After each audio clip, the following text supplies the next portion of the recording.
Hi hello నమస్తే welcome to on TV on time on news. ఏపీలో elections దగ్గర పడుతున్నటువంటి తరుణంలో పవన్ కళ్యాణ్ పై కేసు నమోదైంది. ఆ కేసు ఏంటో ఒకసారి ఎందుకు నమోదైంది, ఏ కారణం అనేది ఇవాళ మనం తెలుసుకునే ప్రయత్నం చేద్దాం. రైట్, ఇక వివరాల్లోకి వెళ్దాం. పూర్తిగా వీడియో చూసే ప్రయత్నం చేయండి, మధ్యలో స్కిప్ చేయొద్దు దయచేసి. రైట్, వాలంటీర్లకు వ్యతిరేకంగా అనుచిత వ్యాఖ్యలు చేశారని రాష్ట్ర ప్రభుత్వ ప్రతిష్టకు భంగం కలిగించారనే ఆరోపణలతో గుంటూరు న్యాయస్థానంలో జనసేన అధినేత పవన్ కళ్యాణ్ పై క్రిమినల్ కేసు నమోదైంది. ఏ సెక్షన్ల కింద నమోదైంది అనేది చూద్దాం. ఈ మేరకు రాష్ట్ర ప్రభుత్వం దాఖలు చేసిన పిటిషన్ను కోర్టు విచారణకు స్వీకరించింది. అయితే 499, 500 ఐపీసీ సెక్షన్ల కింద పవన్ పై క్రిమినల్ కేసు నమోదు చేసినట్లు తెలుస్తోంది. కేసు విచారణను 4వ అదనపు జిల్లా కోర్టుకు బదిలీ చేస్తూ జిల్లా ప్రధాన కోర్టు నిర్ణయం తీసుకుంది. కాగా ఈ కేసులో పవన్ కళ్యాణ్ మార్చి 25న విచారణకు హాజరు కావాలంటూ 4వ అదనపు జిల్లా కోర్టు న్యాయమూర్తి శరత్ బాబు నోటీసులు జారీ చేశారు.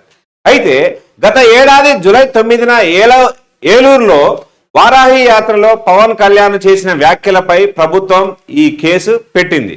వాలంటీర్లపై పవన్ కళ్యాణ్ చేసిన అనుచిత వ్యాఖ్యలు పత్రికలు, ప్రసార మాధ్యమాల్లో ప్రసారమయ్యాయని ప్రభుత్వం పిటిషన్లో పేర్కొంది.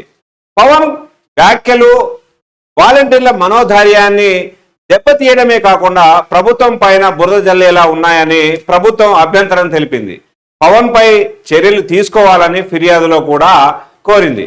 తాడికొండ మండలం పంతేరుకు చెందిన వాలంటీర్ బి పవన్ కుమార్ తో పాటు కొందరు వాలంటీర్లు ఇచ్చిన వాంగ్మూలం ఆధారంగా పవన్ పై కేసులు ఈ సెక్షన్ల కింద కేసు నమోదు దాఖలు చేస్తున్నట్లు పబ్లిక్ ప్రాసిక్యూటర్ ఫిర్యాదులో పేర్కొన్నారు.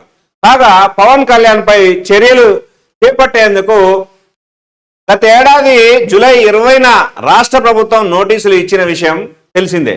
కాగా గత ఏడాది జూలై 9న ఏలూరులో వారాహి యాత్రలో పవన్ కళ్యాణ్ మాట్లాడుతూ ఆసక్తికర వ్యాఖ్యలు చేశారు. వాలంటీర్ల వ్యవస్థ ద్వారా ప్రతి కుటుంబంలో ప్రతి ఒక్కరి సమాచారం సేకరిస్తున్నారని, ఒంటరి మహిళలను కనిపెట్టి కొందరు సంఘ విద్రోహ శక్తుల ద్వారా వల పన్ని కిడ్నాప్ చేస్తున్నారని పవన్ ఆరోపించారు. ఈ వ్యవహారంలో కొంతమంది వైసీపీ పెద్దల పాత్ర ఉందని కేంద్ర నిఘా వర్గాలు తనకు చెప్పాయని పవన్ పేర్కొన్నారు. ఇక కేంద్ర నిఘా వర్గాల సమాచారం మేరకు రాష్ట్రంలో సుమారు 29,000 నుంచి 30,000 మంది అమ్మాయిలు కనిపించకుండా పోయారని ఆరోపించారు. అదృశ్యమైన వారిలో 14,000 మంది తిరిగి వచ్చారని పోలీసులు చెబుతున్నారని, మిగిలిన వారి గురించి సీఎం ఎందుకు ప్రశ్నించడం లేదని, డీజీపీ కనీసం ఎందుకు స్పందించడం లేదని ప్రశ్నించిన విషయం తెలిసిందే. ఇది మొత్తానికి పవన్ కళ్యాణ్ పై 499, 500 ఐపీసీ సెక్షన్ల కింద నమోదు చేసినటువంటి వార్త. ఇది ప్రత్యేకమైనటువంటి ఎపిసోడ్. మరొక స్పెషల్ ఎపిసోడ్ తో మళ్ళీ మీ ముందుకు వస్తాను. అప్పటి వరకు ఆన్ టీవీతో టచ్ లో ఉంటారని ఆశిస్తూ this is Balu signing off. నమస్తే.